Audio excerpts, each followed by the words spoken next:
Grüß euch, liebe Zuseher.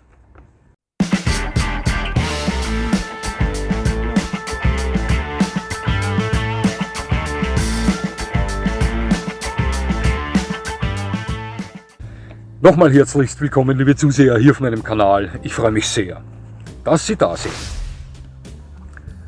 Eine Schweizer Woche erwartet Sie. Heute ein toller Schweizer Hund und kommenden Sonntag, wenn alles passt, ebenfalls ein toller Schweizer Hund, ein toller Allrounder. Geheimtipp. Für viele kein Geheimtipp, aber für einige doch. Ja.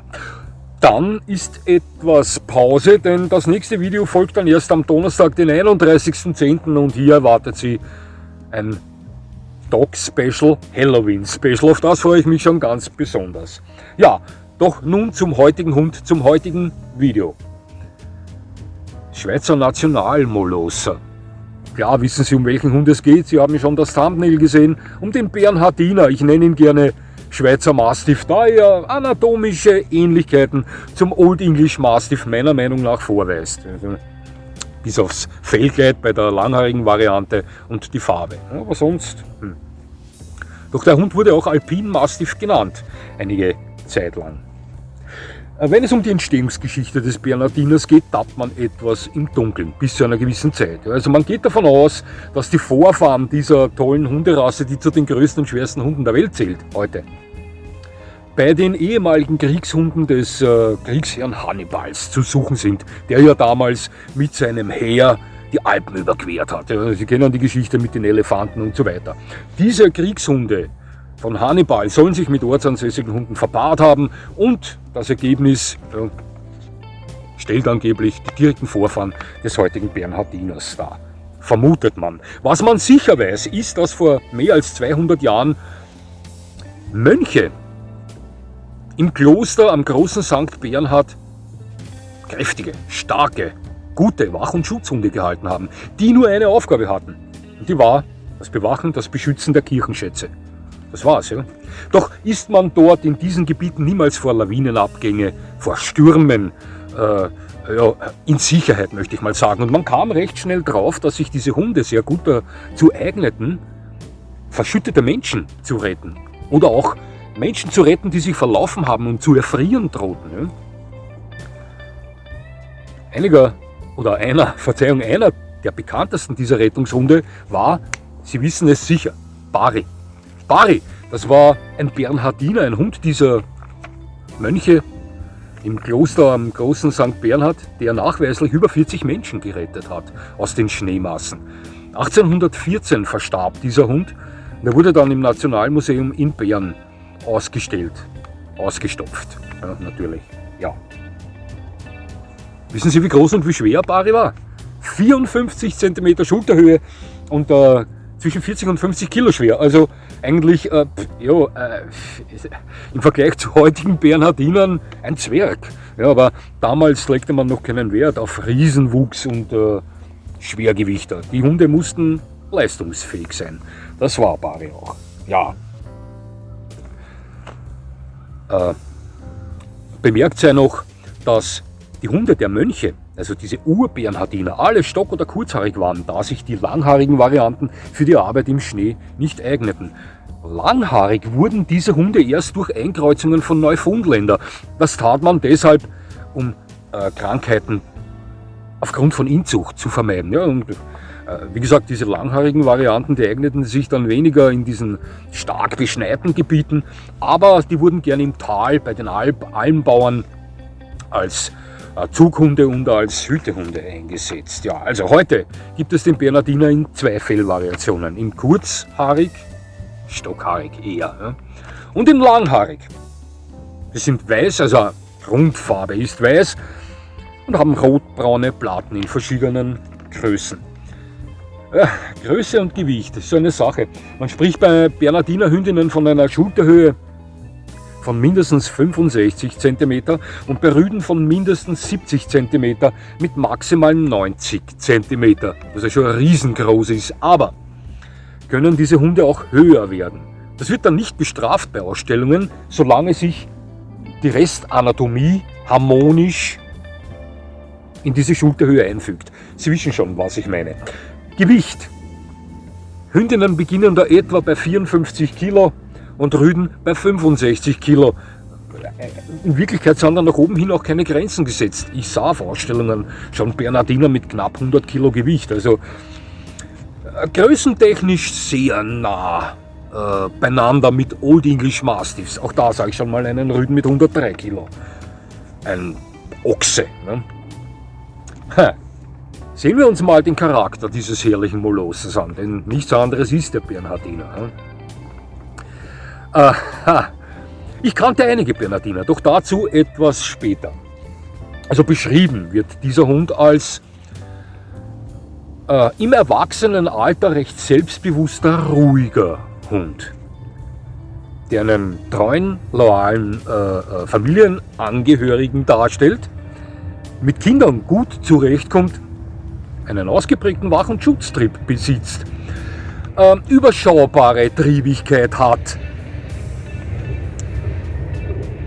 Bewegungsradius eher im unteren Drittel zu Hause. Schauen Sie, der Bernhardiner zählt zu den größten und schwersten Hunderassen der Welt. Hier kommt es selbstverständlich auf die Linie an. Wir wissen, schauen Sie, wir Menschen neigen zum Extremen. Ich meine, als Beispiel gebe ich Ihnen mal, sehen Sie sich die ehemaligen Kriegshunde der Römer an. Den Canis Pugnax, der vom Cane Corso meiner Meinung nach sehr gut vertreten wird, ja, anatomisch wie auch wesenstechnisch. Doch der nächste Verwandte dieses Canis Pugnax ist der Mastino Napolitano. Auch da gibt es tolle Linien. Ja. Aber diese Showlinien zum Beispiel, das ist ein gutes Beispiel für dieses Extremverlangen, welches wir Menschen oft an den Tag legen. Also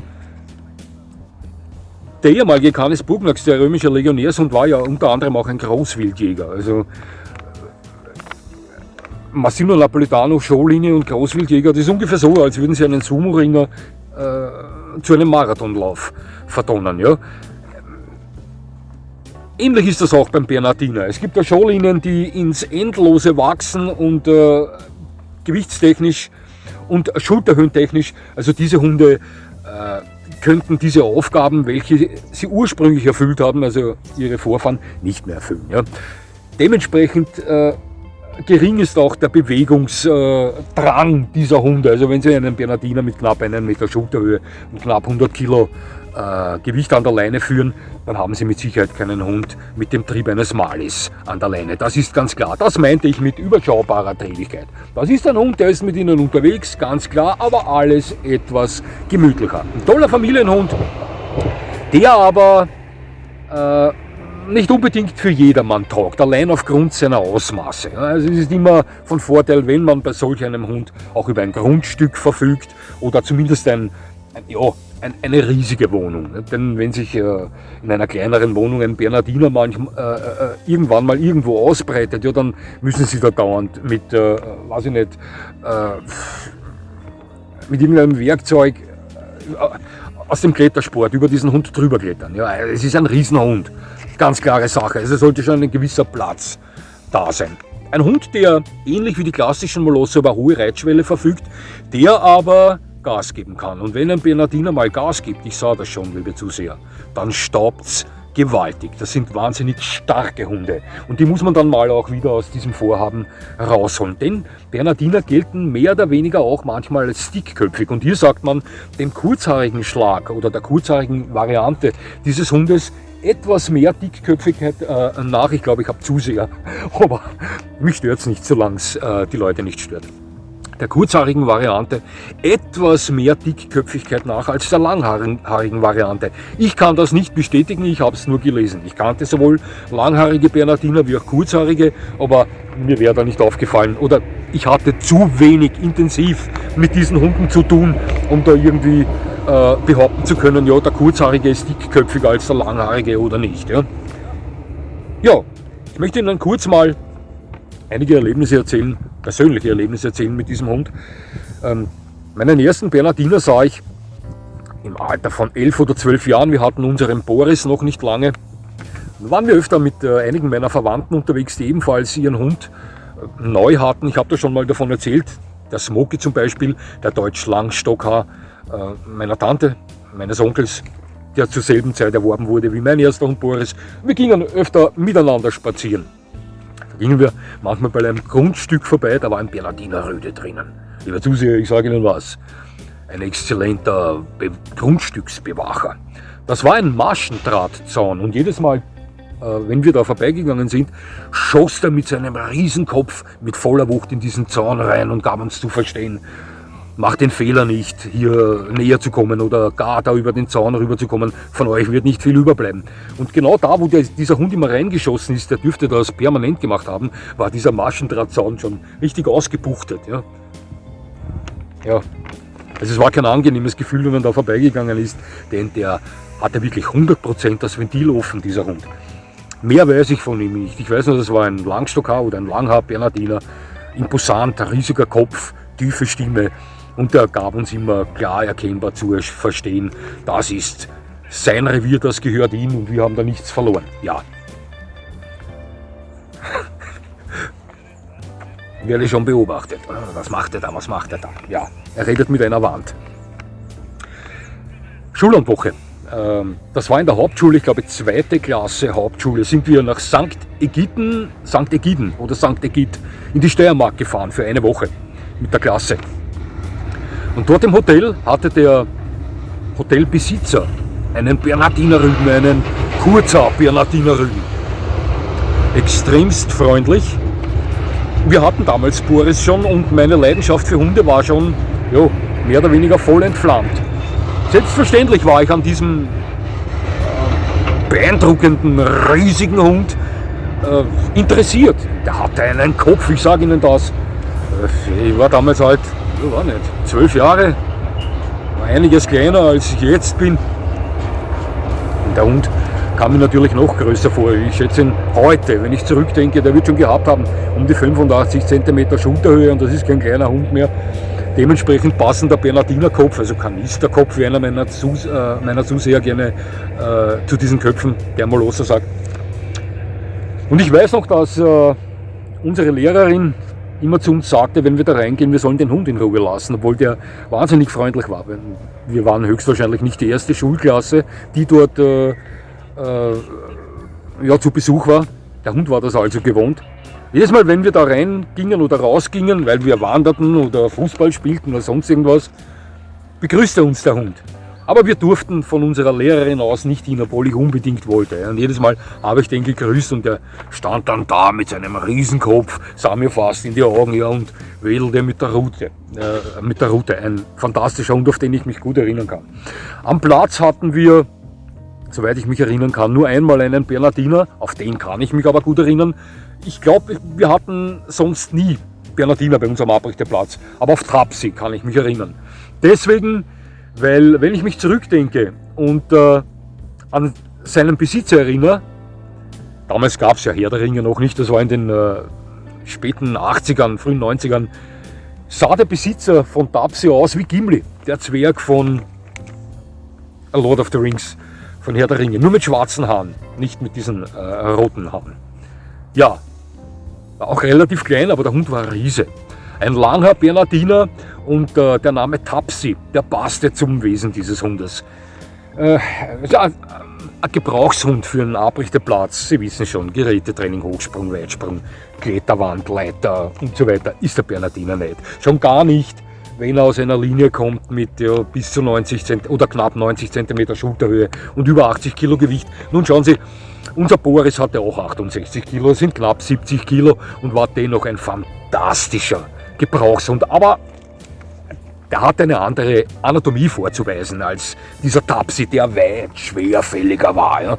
Ja, auch Tapsi absolvierte hier und da mal das Gerätetraining, doch da stieg er über die 50 cm Hürde drüber. Also wirklich Hochsprung über 1 Meter oder 1,20 Meter oder Weitsprung über 2 oder 3 Meter wurde mit diesem Hund nie trainiert. Dazu war er zu schwer, zu groß. Es wurde auch nicht an der Schutzarbeit mit ihm trainiert, aber er arbeitete brav an der Unterordnung. Nahm das alles ziemlich locker. Ja. Aber schauen Sie, auch wenn der bei den Turnieren, wo er mitgegangen ist und bei den Prüfungen immer unter ferner Liefen dabei war.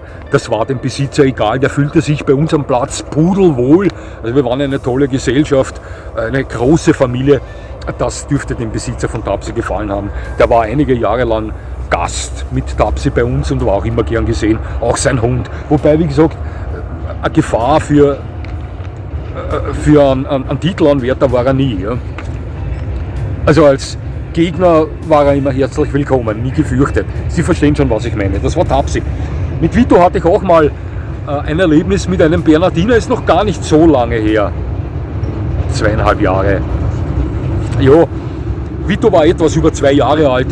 Da waren wir in Eisenstadt. Meine Frau hatte einen Amtstermin und ich wartete mit Vito in einer Hundefreilaufzone. Zu diesem Zeitpunkt war er noch nicht so kantig gegenüber Rüden unterwegs. Ich konnte ihn also in dieser Freilaufzone ohne weiteres auslassen. Da trafen wir auf einen Bernardiner. Ein Riese, auch ein langer Bernardiner, ein Riese. Vito, die untersuchten sich. Vito ging hin, sah ihn an.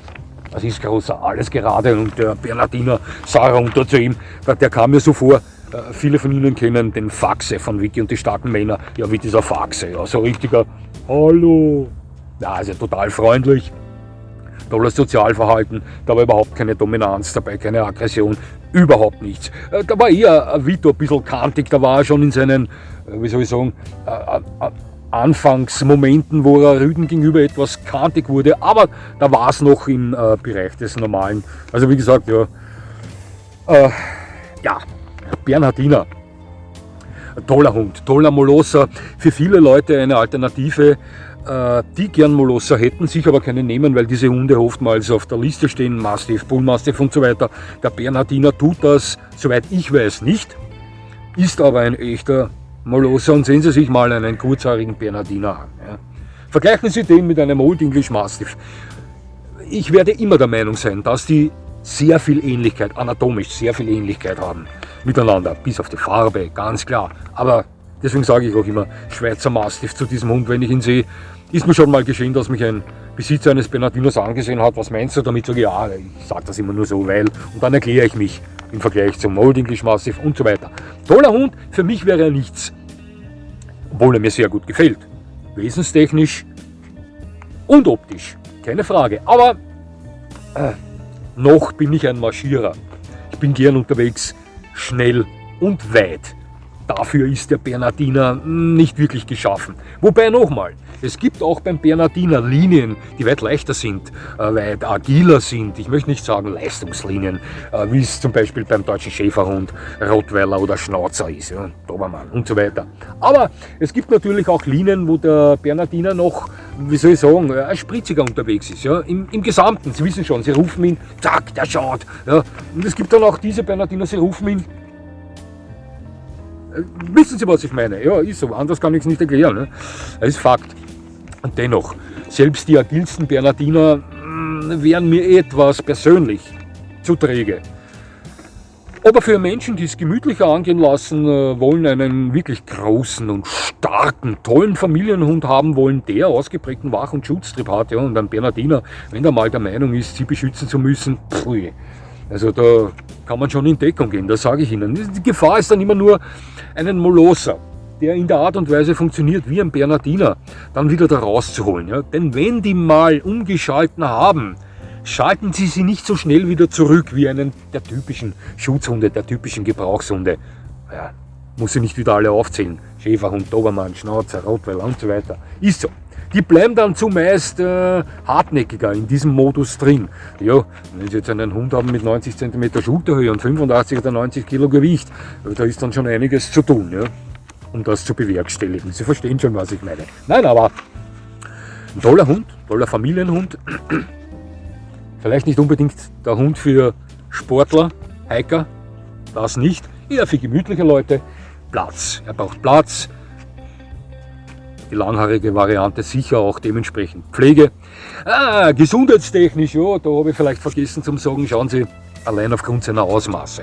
Das Gewicht, das auf die Gelenke drückt, selbstverständlich ist auch der Bernhardiner hier einer der Kandidaten, die eher mal mit dem Bewegungsapparat zu tun haben, wie viele der großen, schweren Molosser, das ist ganz klar. Und bei diesem Hund sollten Sie genauso wie bei diesen anderen großen, schweren Rassen im Junghunde- oder Welpenalter darauf achten, ihn nicht zu überlasten. Das heißt, da gibt es diese Faustregel, pro Monat 5 Minuten, also mit 4 Monaten 20 Minuten, mit 5 Monaten maximal 25 Minuten am Stück gehen, Strecke gehen. Ich sage immer, das Beste ist bei diesen großen, also bei diesen Hunden, die mal groß und schwer werden, sich wo ein Plätzchen zu suchen und den Hund dort tun und machen lassen, was er will. Ja. Wenn er müde ist, setzt er sich nieder oder legt sich hin, aber hüten Sie sich vor wirklich langen Spaziergängen mit diesen jungen Molossern, die später mal richtige Riesen werden.